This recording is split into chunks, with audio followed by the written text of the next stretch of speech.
We're really doing this. We're really doing this, okay. Learned scholars that dared be invited and came into my bar. Please regale me. Regale me. Regale me.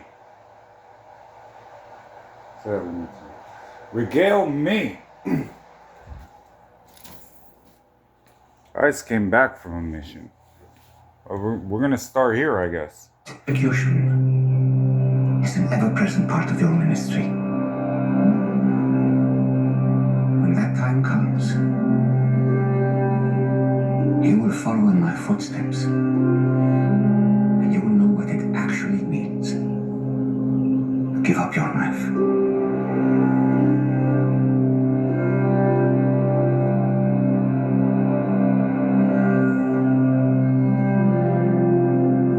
I have more to teach you about that. In the meantime, this journey will not come to that. At AT&T, we guarantee our network so you can focus on what matters most. Hey, Mama. You remember when you taught me how to fish? Yeah, you were the best teacher. Yeah, I'm feeling a little nostalgic right now, that's all. Staying connected matters. That's why if there's a network outage, we'll proactively credit you for a full day's service. That's all part of the AT&T Guarantee, brought to you by America's largest wireless network. Rabbi, I have a concern. You said you're sending us out 2 by 2. Yes, the women will stay here in Capernaum. They will help support the ministry financially. They will also minister to the tent city outside the city walls. And Zebedee will be responsible for their safety. Matthew has also selflessly donated the use of his previous home, which will serve as the new place for them to stay. I still can't understand this. You want us to go out there. No defenses. No food. No shelter. Just go out into strange He lands. said not to be afraid. Fear is not the thing you just stop, Andrew. I'm going with Z then. Maybe the most at risk of all of us. Great. But whatever happened to trust? Everybody, calm down. If you have a real question, ask it one at a time. I have a question. That was fast. More of a You guys would know him as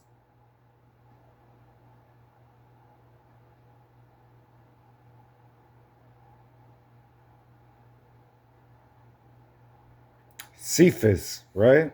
concern, actually. I know I'm new, but Rabbi, I'd like to return to what you were saying about not bringing food or clothes and relying on those we minister to. Forgive me, but we cannot rely on everyone equally. I've developed some ideas on ways we can generate income to sustain our ministry in a reliable way. I appreciate that, Judas. I do. But for this journey at least, Me and Peter were there, so Peter would have to speak on it. Yeah, that didn't work at all.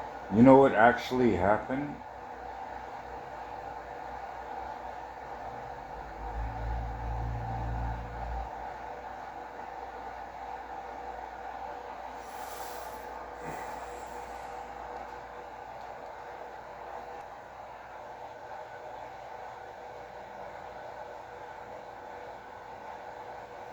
I wake up and I start thinking about you, right?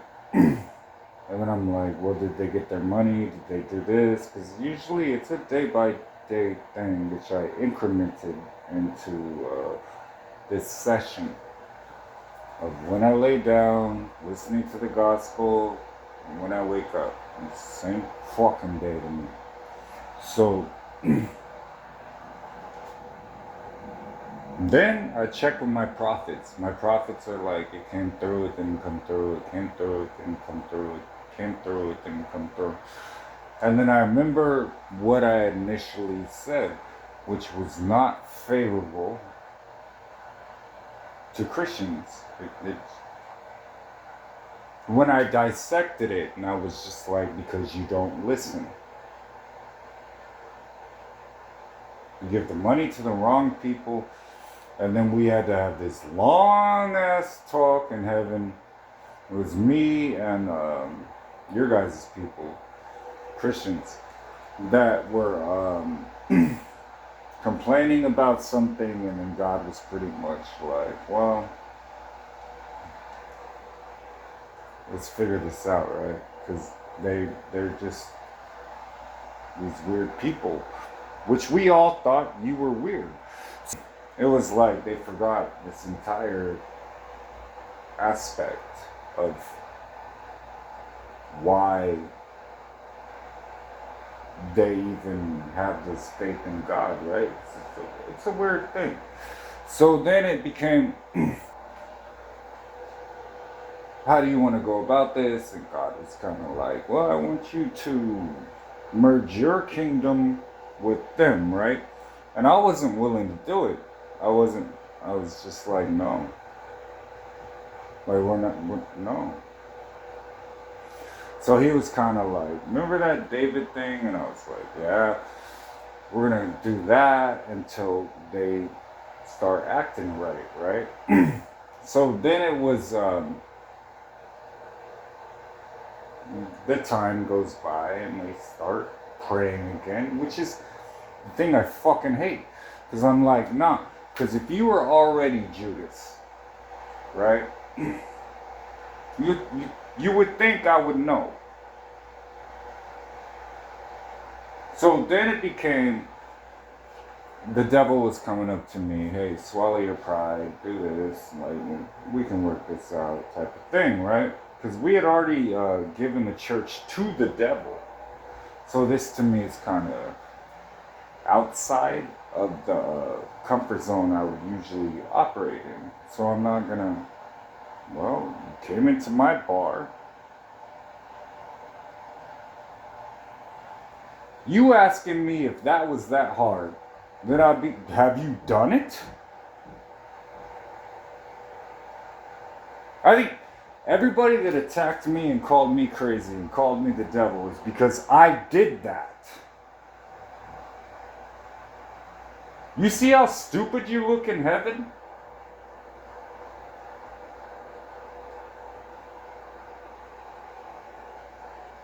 I was shy away from taking people's money, and God was kind of like, yo, I'm really not okay with how you're living, right?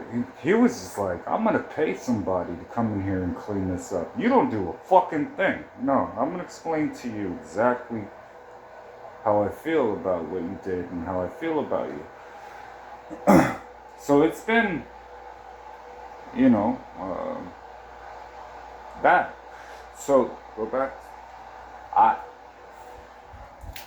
If you guys want to combine these houses, then you're gonna understand there's somebody that's not gonna, and I've done it. I want you to learn what it means to fully rely on your Father in heaven, as well as those around you and those whom you serve. And for food, Big James. And for your life, John. This is what it means to follow and to lead. Teacher, even if not for this journey, now would be a good time to assign someone to manage the few resources we do have, or anything we do bring back. Do you have someone in mind? I nominate Matthew. He's obviously the most experienced of any of us. And believe it or not, I agree that would be prudent. I'm sorry, I'm not comfortable dealing with money again. I formally decline. Smart. Smart. That's what I did too. So, no, because when you're handling money, it's his money. So if it doesn't reach the right place, like if you have $20 and the devil comes and swoops you up and says, give it to this person, right? Where you Christians are going very, very wrong, that's still $20 out of the treasury that you just fucked up.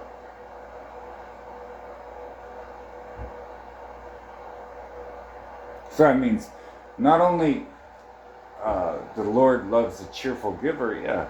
But it's he's fucked up. I don't know how to put that to somebody. Like the money is supposed to flow. It's supposed to flow. It's supposed to get to this person gives it to that person might have well, one, usury and all that, like you don't do that. You don't charge someone interest on it. It's just, it flows. Goes through your hand, because if you don't, it becomes a curse. That's why I hate money. So I mean, that was a smart move. And Christians didn't know that, obviously.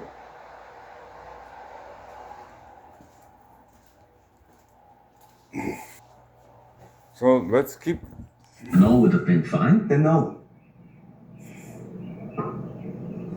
And nominate Judas. His experience would suit us better. Now, right here, what actually happened in the spirit was flowing around, right? We're picking out the thief in the room because we couldn't actually figure out who it actually was. So we let God come into it. God starts flowing.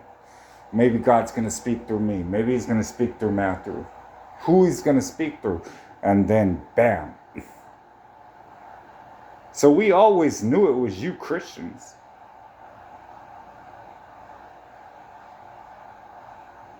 What we were going to do about it